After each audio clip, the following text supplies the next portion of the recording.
no ese es el tema.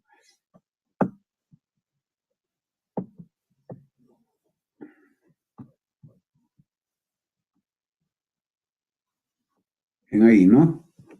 Bien, entonces vamos a continuar con el tema.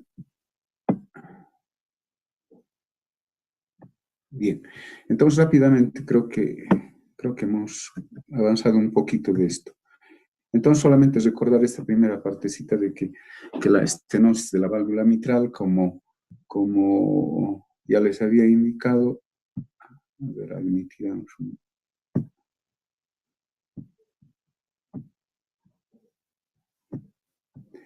Bien, no es nada más que la disminución de la superficie del área valvular, es decir, un estrechamiento que obedece obviamente a diferentes causas. Cabe mencionar que no solamente se afecta a las valvas, sino también puede afectarse todo el aparato valvular, es decir, tanto las cuerdas tendinosas como los músculos papilares en determinados casos. Entonces se compromete en estas valvulopatías todo el aparato valvular. En cuanto se refiere a la etiología, rápidamente ya habíamos mencionado incluso que la causa principal para que se produzca una estenosis de la válvula mitral es pues la fiebre reumática mal curada, que después de 15, 20 años o un poco más tal vez, va a producir justamente la valvulopatía mitral. Ahí ven cómo es el problema de la orofaringe, amígdalas que están con infección, eso es lo que ya se ha visto en la fiebre reumática. Otra causa es las de causa congénita, pueden ser unicúspides u otro tipo de alteración de tipo congénito. Y no falta también las alteraciones de tipo degenerativo, las enfermedades degenerativas que van a ocasionar el problema de la estenosis de la válvula mitral.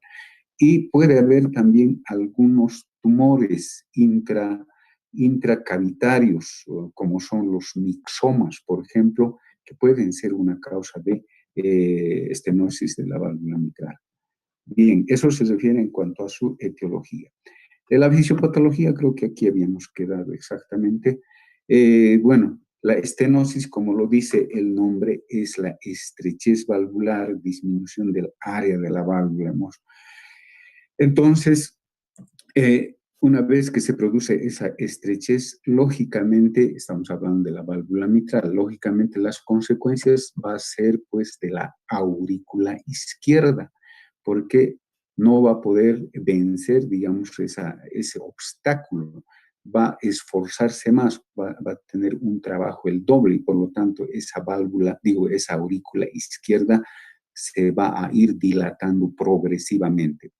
Y además a nivel de la aurícula izquierda se genera pues el incremento de la presión intraauricular. Esa presión se va a transmitir en forma retrógrada hacia las venas y los capilares pulmonares, provocando sobre todo una hipertensión pulmonar que puede llegar al edema agudo de pulmón. Ustedes saben que el edema agudo de pulmón es el pasaje del líquido intravascular al intersticial y alveolar. De tal manera que al producirse una hipertensión pulmonar, repercute sobre todo en el lado derecho, fundamentalmente en el ventrículo y en la aurícula derecha, esa hipertensión pulmonar que se va a producir, provocando obviamente una alteración o una disfunción ventricular o de cavidades derechas, una insuficiencia cardíaca derecha. Va a provocar progresivamente un cuadro de la estenosis de la válvula mitral. Entonces, fíjense, es importante saber la fisiopatología. ¿Cuáles son los síntomas? La sintomatología. Generalmente presentan estos pacientes inicialmente una tos de predominio nocturno y lo principal, es la disnea, de acuerdo al grado. Aquí no está en el slide, si se fijan, disnea, pero es uno de los síntomas principales, eso quiero que apunten.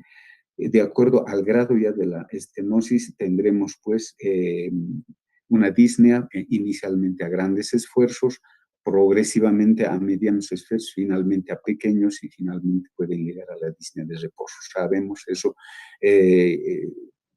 por el tema de insuficiencia cardíaca. Luego, estos pacientes, si llegan a hacer un edema agudo de pulmón, pues van a tener una expectoración hemoptoica, van a expectorar sangre. Se dice que se están ahogando en su propio líquido. Entonces, importante de acuerdo al grado de estenosis que se tenga ese paciente. Igualmente habrá palpitaciones generalmente por las arritmias. En este caso, los pacientes que tienen una estenosis de la válvula mitral por la dilatación que se va a presentar de la aurícula izquierda, generalmente van a desarrollar la arritmia que se llama fibrilación auricular. ¿Por qué nos interesa la fibrilación auricular? Porque es altamente embolígena. Los pacientes que tienen fibrilación auricular, esa arritmia que les digo que se presenta en la estenosis de la válvula mitral, pues es de alto riesgo porque estos pacientes van a hacer un accidente vascular cerebral. Por otro lado, un síntoma cuando tienen una dilatación auricular bastante importante, pueden producir una disfonía por compresión de uno de los nervios eh, de la ¿cómo se llama? Del laringio, el nervio laringio recurrente. Entonces, por compresión se produce una disfonía. Y como les decía, ya cuando el cuadro está avanzado van a presentar signos de insuficiencia cardíaca derecha. ¿Qué quiere decir eso? Ingurgitación yugular, hepatomegalia y edema. Eso, pero en etapas ya, digamos, avanzadas o terminales. Bien, en cuanto se refiere a los signos, ¿cuál es lo más importante? Es la auscultación, obviamente, en la estenosis mitral. El signo más importante que vamos a auscultar es el siguiente. Fíjense, un primer ruido intenso, lo que llamamos hiperfonético, y a eso lo llaman un ruido brillante. Entonces, acuérdense que es un ruido intenso, fuerte, a veces de tipo metálico, algo así, intenso. Y el chasquido de apertura mitral. ¿Eso por qué? Porque las valvas o los velos generalmente están calcificados, están rígidos, por eso se produce el chasquido de apertura mitral. Y luego viene un soplo diastólico que se denomina retumbo, es decir, tenemos un chasquido de apertura mitral seguido de un retumbo diastólico y finalmente hay un refuerzo presistólico. Esas son las características auscultatorias. O obviamente, como les decía, la auscultación vamos a encontrar la arritmia, que es la fibrilación auricular. Eso no se olviden porque es altamente embolígeno, ya les decía. Eso, por eso es que a estos pacientes hay que anticoagularlos. En el tratamiento eso ya lo veremos un poco. Bien.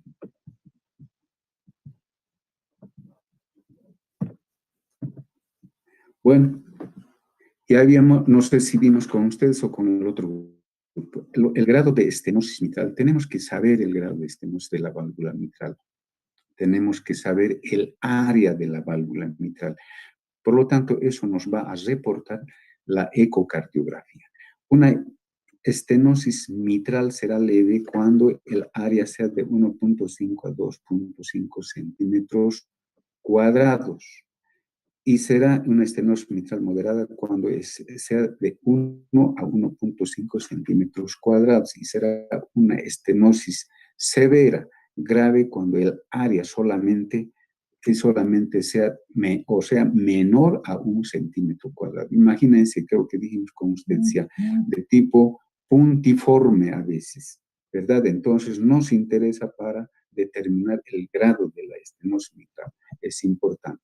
Aquí, bueno, en la gráfica que ven aún al lado derecho nos está reflejando justamente a la auscultación en la estenosis mitral. Un primer ruido reforzado, hiperfonético, brillante, como se dice, el chasquido de apertura mitral y el ruido presistólico, que es bastante reforzado. Entonces, es una pequeña gráfica que muestra a la auscultación. Bien, eso en cuanto a la clínica, lo más importante. Obviamente tenemos que hacer nuestros exámenes complementarios, lo básico, el electrocardiograma, la radiografía de tórax y lo más importante será pues el estudio de la ecocardiografía. El electrocardiograma nos va a mostrar fundamentalmente el crecimiento de la aurícula izquierda. Hemos dicho que es el que va a sufrir más en este caso, es la aurícula izquierda. Entonces nos mostrará la ecocardiografía, el crecimiento de la aurícula izquierda, principalmente cuando se trata de una estenosis mitral severa. También nos va a dar datos sobre la hipertensión pulmonar que va a provocar. Entonces, nos reporta la ecocardiografía esos datos. Y si es un cuadro mucho más avanzado, hay un mayor compromiso, como se va a presentar compromiso de cavidades derechas del corazón derecho, entonces la ecocardiografía también nos mostrará el crecimiento o la hipertrofia de ventrículo derecho y aurícula derecha. Y también nos puede mostrar ecocardiográficamente esa arritmia, es decir, la fibrilación auricular. La radiografía de tórax obviamente nos va a mostrar también en el borde izquierdo de la silueta cardíaca el crecimiento de la aurícula izquierda. Cuando veamos la parte radiológica, eso corresponde a práctica, ¿no? Pero ahí el borde izquierdo de la silueta cardíaca tiene tres arcos. En este caso va a aparecer un cuarto arco que corresponde al crecimiento de la aurícula izquierda. Y si presenta este paciente un cuadro de edema agudo de pulmón, pues vamos a tener o viendo la radiografía, la aparición de las líneas B de Kerley, que es lo característico cuando se va a presentar un edema agudo de pulmón.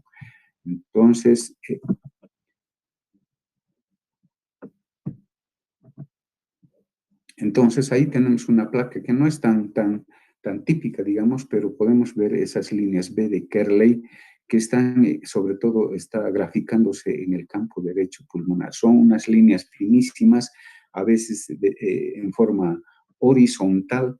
¿Eso qué significa? Ese es el infiltrado del líquido que ha traspasado del líquido del compartimiento intravascular al intersticial y finalmente a los alvéolos. Aquí nos tapa un poco esas letras de la parte central porque ahí tendríamos que ver el cuarto arco en el borde izquierdo de la silueta cardíaca que corresponde al crecimiento de la aurícula izquierda. Eso es fundamental radiológicamente ver en una placa. Bien, hemos dicho que el estudio más importante es la ecocardiografía. La ecocardiografía pues nos va a mostrar primero el área, hemos dicho, el área de la válvula. ¿Será leve, será moderada o será severa? Las características, si están calcificadas, si están retraídas, si están las comisuras fusionadas, engrosadas, las válvulas engrosadas y el aparato valvular también. Y además la ecocardiografía nos mostrará también o nos reportará respecto a la hipertensión, nos va a medir cuántos milímetros de mercurio tiene, por ejemplo, la arteria pulmonar para saber si está en hipertensión pulmonar. Se puede hacer el estudio de la ecocardiografía transtorácica solamente, pero en algunos casos es necesario recurrir a la ecocardiografía o al ecocardiograma transesofágico, es decir, que el transductor se introduce hacia el esófago y eso principalmente para ver la aurícula izquierda y para detectar fundamentalmente si tiene o no esa aurícula trombos. Entonces es importante el ecocardiograma si es necesario transesofágico. Bien, esos son se puede pedir obviamente resonancia magnética, tomografía, etcétera, y sabemos perfectamente que vamos a pedir los otros exámenes de laboratorio, los básicos, obviamente, hemograma, glicemia, creatinina, electrolitos, coagulograma, perfil lipídico. Eso no está acá, pero eso es lo que nosotros debemos ya de entrada pedir al paciente. Bien, en cuanto se refiere al tratamiento médico, no quirúrgico, hay que limitar la actividad física porque un paciente con estenosis de la válvula mitral, si es moderado o severo, si le sometemos a una actividad física, puede desarrollar inmediatamente un edema agudo de pulmón. Y eso ustedes saben que el edema agudo de pulmón es grave, si es que no se trata inmediatamente. ¿Verdad? Los medicamentos que podemos utilizar en una estenosis de la válvula mitral son aquellos que van a disminuir un poco la frecuencia cardíaca para disminuir el consumo de oxígeno y además de eso que nos facilite el llenado ventricular diastólico, porque la estenosis de la válvula mitral pues no deja pasar, ¿saben? El volumen sanguíneo normal. Entonces, nosotros necesitamos medicamentos que puedan facilitar justamente ese llenado ventricular diastólico izquierdo. Entonces, en ese caso utilizamos los beta bloqueantes. Y si es que el paciente tiene una arritmia de fibrilación auricular, hay que utilizar los digitálicos, como es la digoxina. Y luego utilizaremos, obviamente, de acuerdo al caso, los diuréticos, si está con edemas ese paciente, y los vasodilatadores que se utilicen en el cuadro de insuficiencia cardíaca. Eso sabemos perfectamente. Bien, pero generalmente un paciente con una valvulopatía mitral, una estenosis mitral, va a ir pues al tratamiento quirúrgico. Hay tres formas de hacer un tratamiento quirúrgico, pero eso será de acuerdo a las características que tenga la válvula o las valvas y el aparato valvular, es decir, cuerdas tendinosas, músculos papilares y las valvas, los velos. Primero, se puede hacer una valvulotomía. Valvulotomía simplemente es hacer incisiones para poder liberar las valvas y tenga que ensancharse un poco esa área valvular. A eso se refiere valvulotomía. Luego se puede hacer de acuerdo al caso, eso nos dirá la ecocardiografía, todas esas características para tomar una conducta. Luego tendremos la valvuloplastía percutánea con balón. En esa imagen que tienen al lado derecho, justamente es una valvuloplastía percutánea.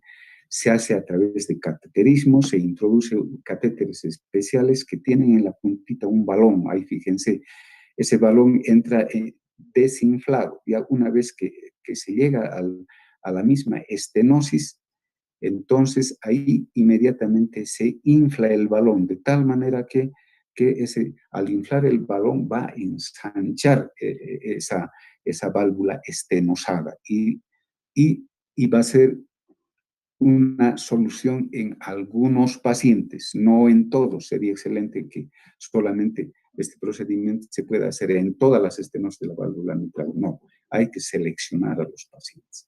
Y finalmente, si no da para una valvulotomía mitral, ni tampoco para una valvuloplastía percutánea, tenemos que hacer, pues, obviamente, el reemplazo valvular mitral, la sustitución valvular mitral, ya sea por una válvula mecánica, metálica o finalmente por una válvula biológica, lo veremos después. Estos pacientes generalmente están en clase funcional 3 o 4 de insuficiencia cardíaca, entonces sus pacientes ya requieren hacer el tratamiento quirúrgico. Bien, entonces eso es lo más importante en cuanto se refiere a la estenosis de la válvula mitral. Bien, entramos ahora a lo que es la insuficiencia. Hemos visto lo que es la estenosis de la válvula mitral. Recordaremos, les vuelvo a decir que las las estenosis producen disfunción, falla de tipo diastólico, ¿verdad? En cambio, las insuficiencias, recordaremos que producen insuficiencia, falla o disfunción de tipo sistólico. Bien, aquí tenemos una imagen también, una imagen de una insuficiencia de la válvula mitral. ¿Qué es la insuficiencia mitral? Recordaremos que es nada más que la dilatación, digamos, el ensanchamiento, por decirles así, del área de la válvula mitral, de tal manera que las valvas no se van a cerrar herméticamente y va a provocar un, eh, un reflujo, una regurgitación. En este caso, eh, el volumen sanguíneo va a regurgitar del ventrículo izquierdo hacia la aurícula izquierda. Bien, entonces eso es en cuanto, digamos, al concepto de, bueno, en cuanto se refiere a la etiología de la insuficiencia mitral. Ahí no está la etiología, si se fijan no está, pero falta completar en realidad en este slide, pero yo les vuelvo a recalcar que son las mismas, casi las mismas que producen la estenosis de la válvula mitral. Es decir, una de las principales causas es la fiebre reumática. Otra de las causas de insuficiencia mitral es la endocarditis infecciosa. Otra causa de insuficiencia de la válvula mitral puede ser los infartos de miocardio. También otra de las causas que puede provocar una insuficiencia de la válvula mitral es la hipertensión arterial. Y finalmente, también puede producirse una insuficiencia de la válvula mitral, los traumas de tórax. Como les decía, aquí está, no solamente se llega a lesionar las valvas en una insuficiencia de la válvula mitral, sino puede comprometerse el anillo de la válvula mitral, puede ensancharse de tal manera que eso va a provocar una insuficiencia, una regurgitación. Luego puede haber lesión de los músculos papilares y de las cuerdas tendinosas cuando se produce, por ejemplo, un infarto, cuando hay una endocarditis infecciosa. Y, lógicamente, por la fiebre reumática, principalmente, los que van a sufrir el daño son las valvas o los velos. Eso en cuanto se refiere a la etiología. Bien, su fisiopatología. Hemos indicado también, por otro lado, que las estenosis, por ejemplo, producen sobrecarga de presión. En cambio, las insuficiencias valvulares, como en este caso, producen sobrecarga de volumen. Por lo tanto, en el ventrículo izquierdo se va a producir una sobrecarga de volumen y el ventrículo izquierdo, obviamente, como mecanismo de compensación, va a presentar una hipertrofia. Y luego, en forma retrógrada también, como hay un reflujo del ventrículo izquierdo hacia la aurícula izquierda por esa insuficiencia valvular mitral, pues la aurícula izquierda va a sufrir también la dilatación. Posteriormente, casi como en la estenosis de la válvula mitral, en la insuficiencia también en forma retrógrada va a ir a provocar el incremento de las presiones a nivel pulmonar. Fundamentalmente se va a incrementar la presión venocapilar pulmonar que va a ocasionar justamente que puede en este caso también llegar a ocasionar el edema agudo de pulmón. Y si no se trata a este paciente, pues va a ir a comprometer, igual que en la estenosis, el corazón derecho. Entonces, eso es en cuanto se refiere a la fisiopatología. La sintomatología. Estos pacientes van a presentar de la misma manera una tos seca, de predominio también de tipo nocturno, una disnea de esfuerzo de acuerdo al grado, será de grandes, medianos, pequeños esfuerzos o de reposo finalmente cuando es avanzado. También las palpitaciones por problemas de extrasístoles o problemas de arritmias. Y la disnea paroxística nocturna. Son los síntomas principales. Y a la auscultación, ¿qué signo es lo más importante? Obviamente, el soplo que vamos a auscultar. ¿Cómo va a ser este soplo? Este soplo es holosistólico o pansistólico, es decir, que ocupa toda la sístole, y se dice también a ese tipo de soplo holosistólico en chorro de vapor. Este soplo, la característica que tiene es que se irradia a la axila y también a nivel dorsal, subescapular izquierdo. Podemos auscultar cuando el soplo va a ser intenso en la región dorsal, en la espalda, si quieren el término, vamos a tener ese soplo irradiado y principalmente hacia la axila izquierda.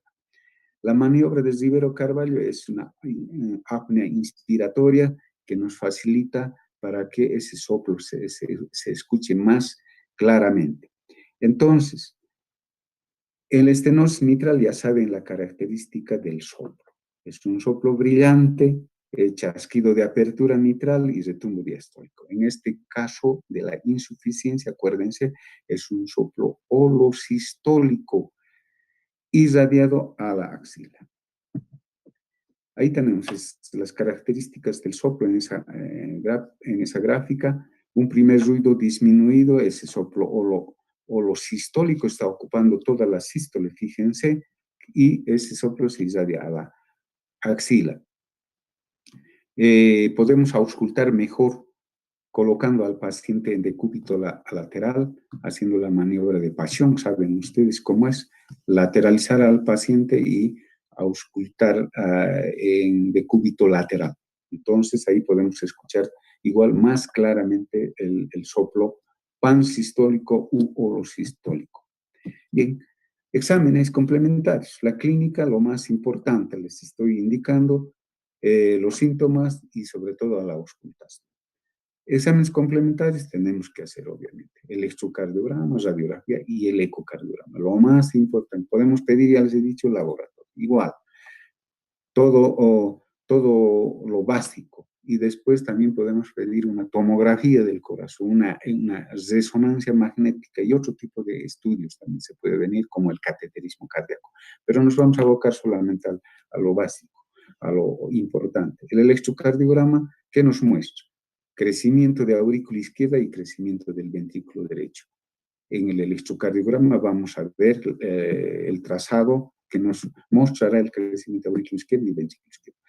La radiografía, ¿qué nos va a mostrar? Nos va a mostrar también igual el borde derecho de la silueta cardíaca va a estar prominente. ¿Eso qué significa? Crecimiento de aurícula izquierda y del ventrículo izquierdo. Y como hemos visto, casi como en la estenosis mitral, también en este caso nos va a mostrar la placa a nivel pulmonar, la placa radiográfica, signos de congestión pulmonar. Bien, eso es lo más importante en cuanto se refiere a la radiografía de tórax. El ecocardiograma es el estudio más importante, les vuelvo a repetir.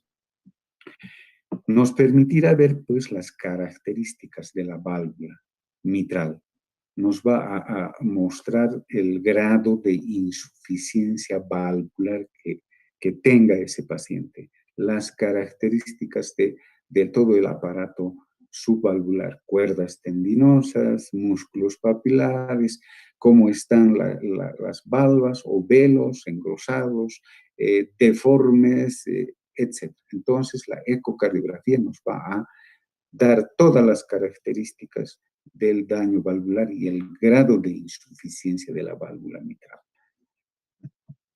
Bien, en cuanto se refiere al tratamiento, podemos hacer el tratamiento médico, obviamente de acuerdo a en qué estado está ese paciente.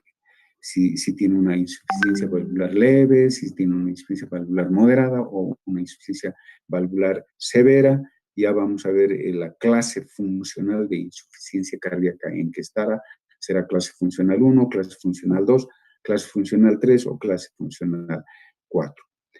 Entonces, el tratamiento va a estar en base a, en este caso, el tratamiento médico. Estamos hablando en base a digitálicos.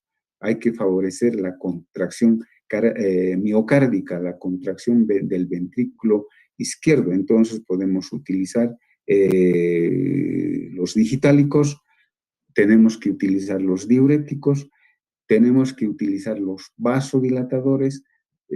Ustedes conocen ya los IECAS y los ARA2, que es importante utilizar. Y lo fundamental en el tratamiento médico, si es que ese paciente ya tiene una fibrilación auricular, esa arritmia que les he mencionado por dilatación auricular izquierda, pues lo vamos a anticoagular.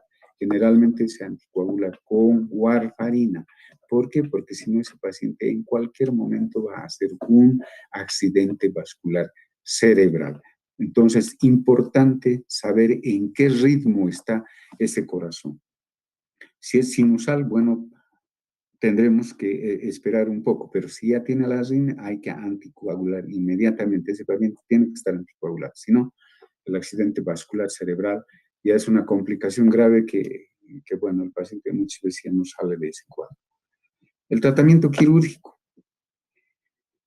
es el más importante, el más efectivo para corregir una insuficiencia valvular mitral.